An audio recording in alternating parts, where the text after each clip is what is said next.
Nojanga beekumira ku Yugi Updates mbategeeza nti nno mukola kyamaanyi okuba nga mwekumira ku mayengo gano aga Yugi Updates TV. Okola kyamaanyi gwe mukwano gwange yonna gy'osinzira okuba nga otuwuliriza. Kutegeeza nti nno mukwano gwange kusaasidde nnyo gwe alinamu obuvune, alimu obukosefukosefu.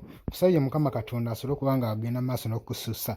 Ate gwe abuliddwako owuwe oba alina owuwe aluzinze obulamu, muganda wange tewali kyenyinza kugamba okuggyako okusaasira nti Mukama Katonda agira akugumya.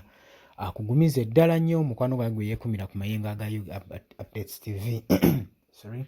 Mikwano gyange abali emitala w'amayanja e Bulaaya namwe mbalamusizzaako nnyo, manyi mubeerako nga mulinza amawulire okuva mu Yugi Updates TV, mukola kyamaanyi nnyo okubeezaawo amayengo ga Yugi Updates.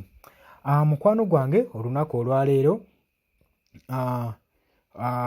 President Robert Kyagulanyi Ssentamu owa National Unity Platform asinzidde ku mukutu gwe ogwa Facebook n'abaako obubaka bw'ateekayo ng'agezaako okulaga bannayuganda nti mubalabe baabo, mubatunuulire mubekkaanye.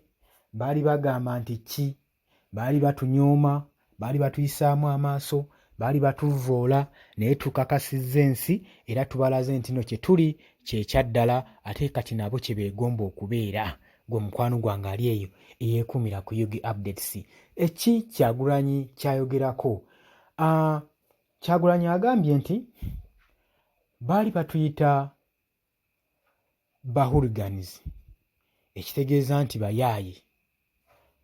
Baatulabanga abantu abatalina mulamwa, naye kaakati nga batuyita aba ghetto kids. Bakirabye nti nno ekifaananyi kye twalimu okubeera ghetto kids twali wase ng'era abantu abalala bwe bali.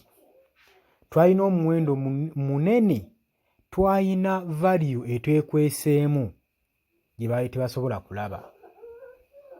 Newankubadde abantu balekerera ekirungi ekiri mu kikyamu, ne bakuliriza ekikyamu kyokka kyokka, ekirungi ne batasobola kugezaako kyekkaanya.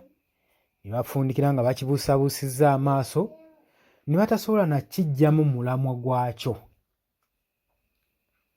Agambye nti nno olw'okuba nga baatuyisangamu amaaso ne batuyita hooligans, ne batuyita bayaaye, nga balabira ddala abantu abataasoma, titwambala masuuti, titwambala mataayi, naye kati essaawa zino tebalina na nsonyi kuvaayo kugamba nti nno kati nabo bali bamu ku bannaffe. Kati saa zino batwetuggako bwetuzzi, bagamba nti naffe tuli omu ku abo. Bino nno bibadde bigambo bya Pulezidenti wa National Unity Platform, President Robert Kyagulanyi Ssentamu, amanyikiddwa nga Bobi Wine, ng'asinziira ku mukutu gwe ogwa Facebook. Obubaka bubadde mu bumpimpi, tebubadde buwanvu, naye avudde ku kyokwogera kino. Avudde ku lukuŋŋaana Yoweri Kaguta Museveni lwe yasinziddeko ng'ali mu kuyozaayoza abavubuka, ng'agenze kwogerako n'abavubuka n'abagamba nti nno naye is a ghetto kid. Yavuddeyo Yoweri Kaguta Museveni n'alangirira naye nga wagambye abannange, nange kati nzikiriza, nange ndi omu ku mmwe, nange ndi omu hooligans, nange ndi omu ku bayaayi, nange ndi ghetto kid. Watu we yavuddeyo n'abagamba ng'ayagala kwessa mu kinywi kubanga alabye naye ategedde amazima nti mu butuufu ba ghetto kids balina amafuta, ewali amasannyalaze, kati nabo batwesibamu, batandise otwesibako bokka. Gwe linda ogenda kuwulira nga mu kalulu akaddako kinaatwewuunyisa nga Pulezidenti wammwe Yoweri Kaguta Museveni azze mu kibiina kya National Unity Platform okusabayo kaadi. N'abalaba NRM ojja balaba nga bazze okusaba kaadi, ate twatandika dde obbalaba.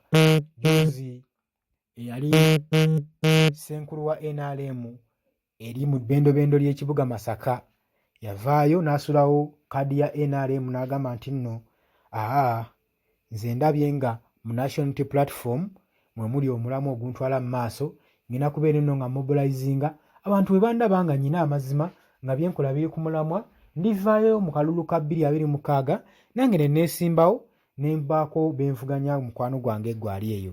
Kati si bipya Pulezidenti Yoweri Kaguta Museveni okuvaayo n'agamba nti nno naye kati y'omu ku bayaaye, y'omu ku Ghetto Kids. Twalabye badda bannaabwe nga beesowolayo abamu baavaavaayo dda nga bagamba nabo bali bamu ku Ghetto Kids. Oluyaaye Pulezidenti Museveni yalwogera dda, yaluyigayiga dda. Nkugambye Pulezidenti wa National Unity Platform ky'ata abakozese byonna ali mu bba bikozesa. Gwe mukwano gwange yeekumira ku Yugi Updates TV.